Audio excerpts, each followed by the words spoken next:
Our next topic is electric potential energy.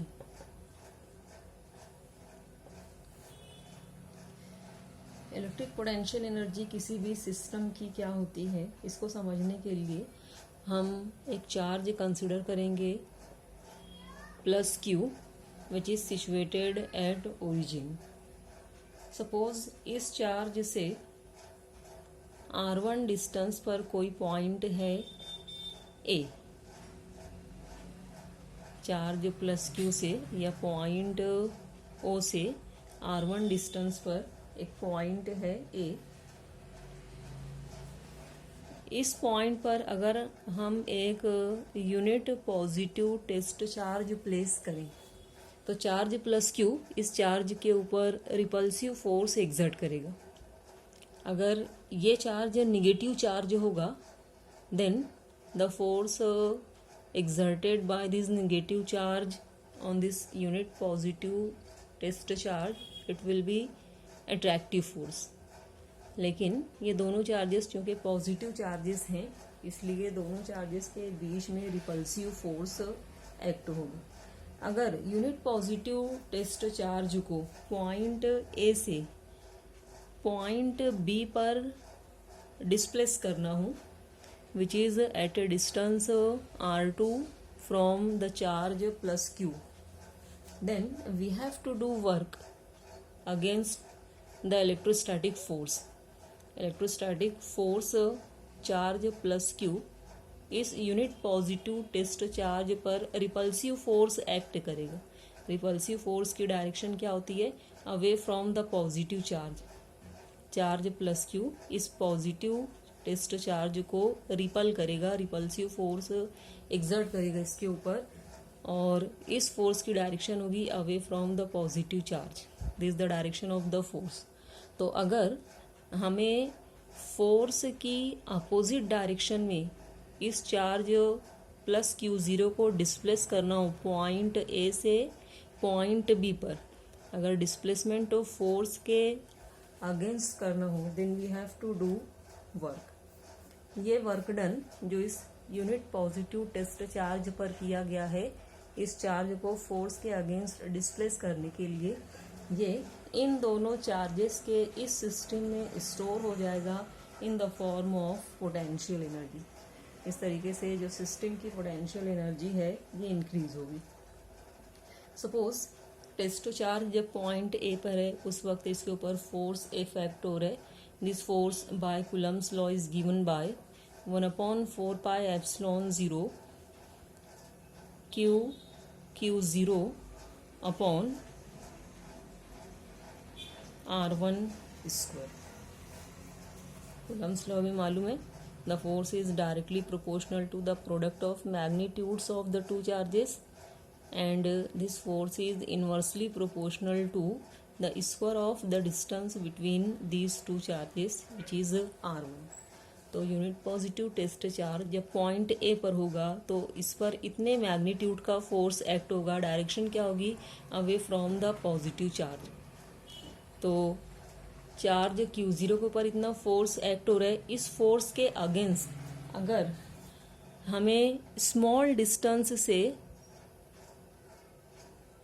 Charge q zero को displace करना हो point A से, suppose ये पॉइंट ए डैश है, स्मॉल डिस्टेंस डी आर से डिस्प्लेस करके टेस्ट चार्ज को पॉइंट ए से ए डैश पर लाना हो against the electrostatic force of repulsion then work must be done on this test charge. ये small work done to displace the unit positive test charge through a small distance dr against the electrostatic force. This small work done it will be equal to minus f into dr. Charge Q0 जब point A पर है तो उसके ऊपर force ए factor है जिसकी value है by coulomb's law 1/4 pi epsilon 0 q into Q0 upon r1 square. और डी आर डिस्टेंस से हम डिस्प्लेस कर रहे हैं. निगेटिव साइन क्यों यूज़ करेंगे यहाँ पर? फोर्स और displacement both are oppositely directed. Force act हो रहा है इन दिस डायरेक्शन उसके एग्जैक्टली अपोजिट डायरेक्शन में हम टेस्ट चार्ज को dr डिस्टेंस से डिस्प्लेस करें. So the total work done to displace the unit positive test charge from point A to point B, it can be obtained by integration of these small work dones. हर बार क्या करेंगे, हम test charge को dr distance से displace करेंगे. उसके लिए जो work done dw लगेगा ये कैलकुलेट करेंगे, फिर से उसको dr डिस्टेंस से डिस्प्लेस करेंगे, small work done dw calculate करेंगे. हर बार इक्वल डिस्टेंस से डिस्प्लेस करेंगे. हर बार जो वर्क डन लगेगा ये भी इक्वल होगा. तो ये स्मॉल वर्क डन एक मर्तबा चार्ज को डिस्प्लेस करके बाय स्मॉल डिस्टेंस मालूम कर लेंगे. टोटल वर्क डन कैसे मालूम करेंगे, by integration of all the small work dones. और ये वर्क डन सिस्टम की पोटेंशियल एनर्जी को इंक्रीज करेगा. So increase in the potential energy of the system du, it will be equal to integration of dw. और इंटीग्रेशन की initial और final values क्या होंगी. इनिशियली टेस्ट चार्ज कहाँ पर है, पॉइंट ए पर, जिसका distance charge plus Q, charge plus Q से इसका डिस्टेंस कितना है, r1. So initial value will be r1. Finally कहाँ पर डिस्प्लेस करके लेकर जाना है, पॉइंट बी पर, और पॉइंट बी का डिस्टेंस चार्ज प्लस क्यू से कितना है, r2. तो इंटीग्रेशन की इनिशियल और फाइनल वैल्यूज हो जाएंगी r1 to r2. So by putting the value of dw, increase in potential energy of the system, it will be equal to integration from r1 to r2, work done की value minus f into. Now let's put the value of force in the equation of increase in potential energy. So the work done or increase in potential energy of the system of the charges, it will be equal to integration from r1 to r2 minus f की value है 1/4 pi epsilon 0 q into q0 upon r square into dr. Now here charge q and charge q0, these are constants. हम charges को change नहीं कर रहे हैं, इसलिए constant है. एप्सिलॉन 0 जो कि मीडियम की परमिटिविटी है, in which the charge plus q is present.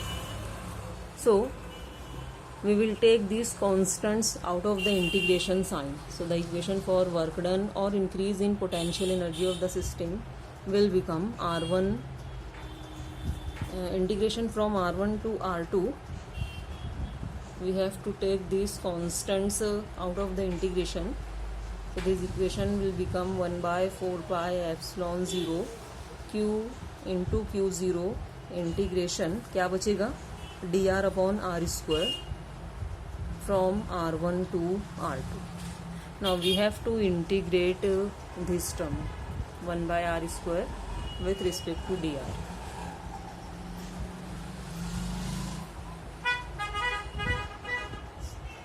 So the equation for work done or increase in potential energy du, it will be 1/4 pi epsilon 0 q0 integration 1/r square. So it is minus 1/r from r1 to r2. 1/r square का integration with respect to dr क्या होगा, इसको लिखेंगे as r raise to -2 using the law. Integration r raise to -2 will be r raise to -2 + 1 upon -2 + 1. r का power कितना हो जाएगा, -2 + 1 -1. r⁻1 upon -2 + 1 -1, यानी इंटीग्रेशन की वैल्यू हो जाएगी r⁻1 को फिर से नीचे लेकर आएंगे, पावर पॉजिटिव हो जाएगा, -1 upon r⁻1 that is 1/r. तो integration dr upon r square की वैल्यू मिलेगी -1/r. here there was a minus sign, so this minus will become plus. So the potential energy of the system will be 1/4 pi epsilon 0 q into Q0, minus sign plus हो जाएगी. Values put करेंगे R की. अपर value पहले put करेंगे R2 minus lower value R1. अगर charge Q0 infinite distance पर present है, जहाँ पर पोटेंशियल एनर्जी ज़ीरो है, तो ज़ीरो पोटेंशियल एनर्जी पॉइंट यानी कि इन्फिनिटी से पॉइंट ए पर लाने के लिए चार्ज को, जो कि R डिस्टेंस पर है from the charge plus Q, potential energy या जो वर्क डन लगेगा इसके लिए R1 की वैल्यू हो जाएगी. जहाँ से चार्ज को मूव करना है, ये डिस्टेंस हम R1 लेते हैं, so R1 will be equal to infinity. Infinity से हमें चार्ज को डिस्प्लेस करना है, मूव करना है अगेंस्ट फोर्स. फोर्स एक्ट हो रहा है away from the positive charge, तो फोर्स के अगेंस्ट हमें डिस्प्लेस करना है. कहाँ से? इन्फिनिटी से. तो इनिशियल डिस्टेंस हो जाएगा इन्फिनिटी. फाइनली हमें कहाँ पर लाना है? पॉइंट ए पर, जिसका डिस्टेंस कितना है? चार्ज प्लस Q से R, यानी R2 की वैल्यू हो जाएगी R. Final distance from charge plus Q R. इसके लिए जो वर्क डन लगेगा या जो पोटेंशियल एनर्जी होगी, दैट विल बी R1 की वैल्यू पुट करेंगे इस इक्वेशन में इन्फिनिटी, और R2 की वैल्यू पुट करेंगे R. सो वर्क डन और potential energy of the system will be 1/4 pi epsilon 0 Q into Q0 into 1/R2. R2 is R. 1/R minus 1/R1. R1 is infinity. What is 1/infinity? 1/infinity is 0. So this the term will become 0. And the value of the bracket will be 1/R. 1/R minus 0, it will be 1/R. So work done in bringing the charge from infinity to a point which is at a distance R from the charge plus Q. This work done, it will be stored in the form of potential energy of the system. So work done or potential energy of the system of the charges will be 1/4 pi epsilon 0 Q into Q0 into bracket 1/R. So this is the equation for potential energy of the system of the charges. Now for a system of two charges Q1 and Q2, दो charges के system के लिए, पहला charge Q है, दूसरा charge Q2 है. Work done या potential energy की इक्वेशन क्या हो जाएगी? वर्क डन और potential energy it will be equal to 1/4 pi epsilon 0. पहला चार्ज Q की जगह क्या लेंगे? Q1.